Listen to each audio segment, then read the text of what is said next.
Everyone wants to know what $1 million buys in Manhattan right now.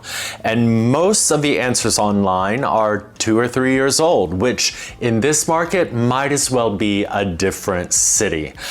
I'm going to give you the real 2026 numbers, what a studio cost you, what a 1-bedroom cost you, what a 2-bedroom may cost you, and which of Manhattan's 9 neighborhoods still make that number work. Let's look at the data together. If you're working with a number like this, book a free 30-minute consult. I'll walk you through what it actually buys in your target neighborhood. Let's start with why $1 million isn't one number in this city. Manhattan inventory is down about 8.5% year over year, and that squeeze is hardest right around the $750,000 to $1.25 million range. That's exactly where a lot of buyers are competing right now, which is part of why the answer to this question keeps changing. At this price point, co-ops make up most of what's actually on the market. Condos under $1 million are rare, and when they show up, they get bid up fast, sometimes within days. Location value is also dominating over square footage right now. Buyers with $1 million are prioritizing stable buildings and low maintenance over an extra 100 square feet. Nobody wants an apartment that surprises them with a $60,000 assessment 6 months in. So the first thing to accept, $1 million is a starting point, not a fixed basket of square footage.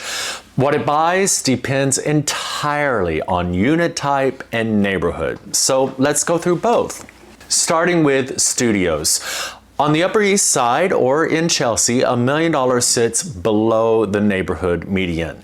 That means it buys a studio, and a relatively small one. You're paying for the address, not the space. In the East Village, that same $1 million can go a bit further.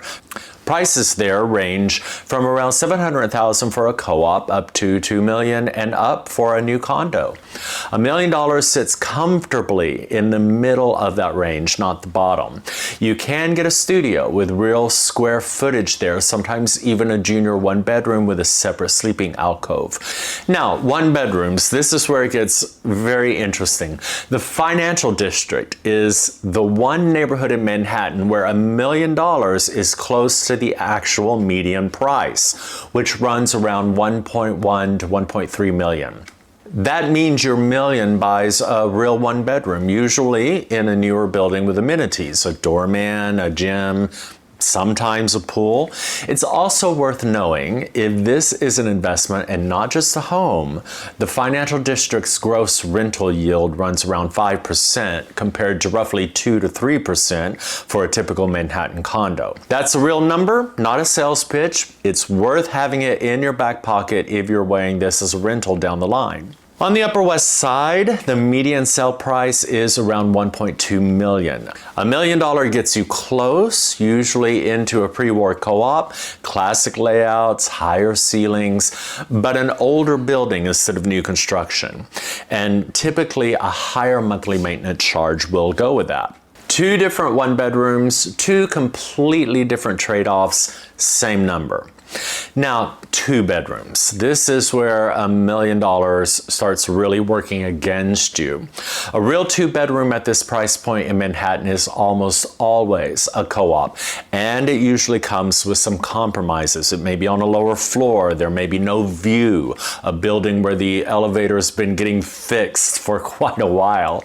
You rarely find a 2-bedroom condo at $1 million in this market. The numbers just don't support it. And this is where board approval becomes the actual gatekeeper, not the price. Your lender can approve you. The seller can accept your offer.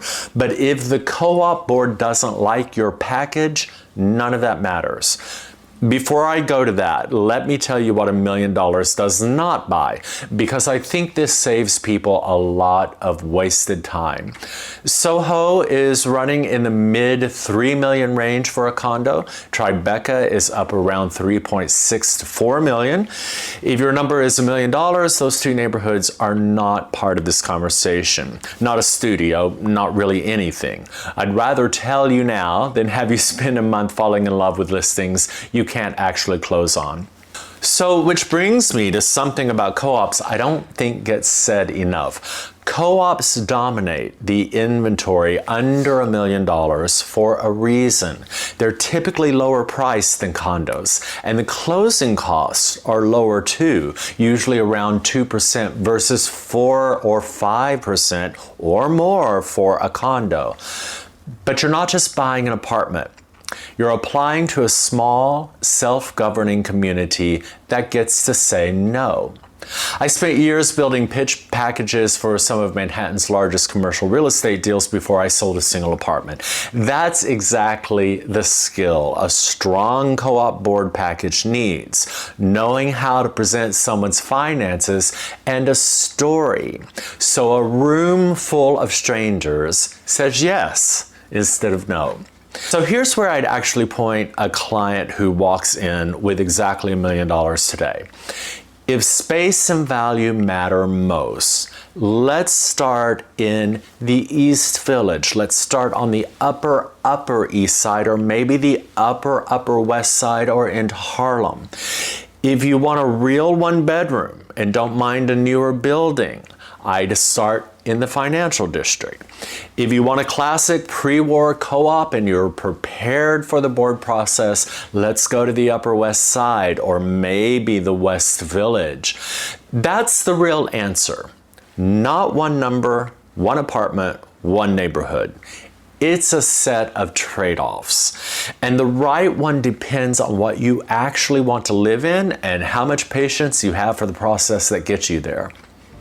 If you've got a number in mind and you're not sure what it actually buys, that's exactly what the free consultation is for. I'll walk you through what it actually buys in your target neighborhood. Once you know what your number buys, the next hurdle is getting a co-op board to say yes to you.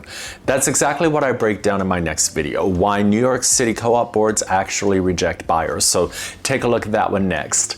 Again, I'm Dewey Moss. Thank you so much for watching. Please remember to like, subscribe, and hit that notification button so that you can be up to date on all the videos we're releasing on this channel. And I'll see you next time.